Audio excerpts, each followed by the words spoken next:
हठात माड़ी आसिला बन्या पानी स्कूल घरे फसीगले 300 रु ऊर्ध्व छात्र छात्री। केन्द्रापड़ा जिला पट्टामुंडाईर कुलसाही आवासिक विद्यालय फसी रही छात्र छात्री।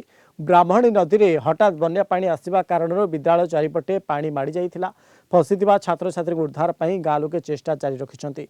घटनास्थल में उपजिलापाल अरुण नायक और अग्निशम बाहिनी पहुंची स्थिति अनुधान करिछन्ति। छात्र छात्री को उद्धार करा जिवो ना सही ठारे रहिबे ताहा अनुधान कला पर जना पड़ियो बोली उपजिलापाल कहिसंति।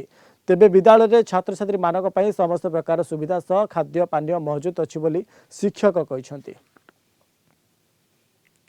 तो जोगुड़ाक तल एरिया गुड़ाक पानी हो जाइए किंतु आमर जो अस्टेयर अच्छी से पिला रोचे से उठे देचु पिला किसी हुए तो फ्यूचर जदि पानीटा बढ़ी पारे से लक्ष्य रही है फ्यूचर पिला रेस्क्यू करूँ कि अफसर जहाँ डिपार्टमेंट ऑर्डर करेंगे जहाँ डीडब्ल्यू कि तहसिलदार वीडियो जहाँ परमिशन देवे जहाँ कर स्कूल हेडमास्टर जोगाजोग करूँ से भी पाखे अच्छा से कहले ना पिला माने भल अच्छा आज आसबेनि आदि आम से जगह स्पट उपर जाऊँ इनक्वारी करूँ आम अथॉरिटी मानक जनइबू जदि आसबार पड़े आम राति भी पिला शिफ्ट करूँ जब न आसबार थोड़ा ना करदेबू जहाँ डीओ खबर दौले डब्ल्यू डीडब्ल्यू भी खबर दौले पाखे पीया पानी और खाद्य सामग्री मौजूद अच्छी जेहेतु 3 महला कोठा अच्छी आम सेफली प्रथम और द्वितीय महला को शिफ्ट करूँ।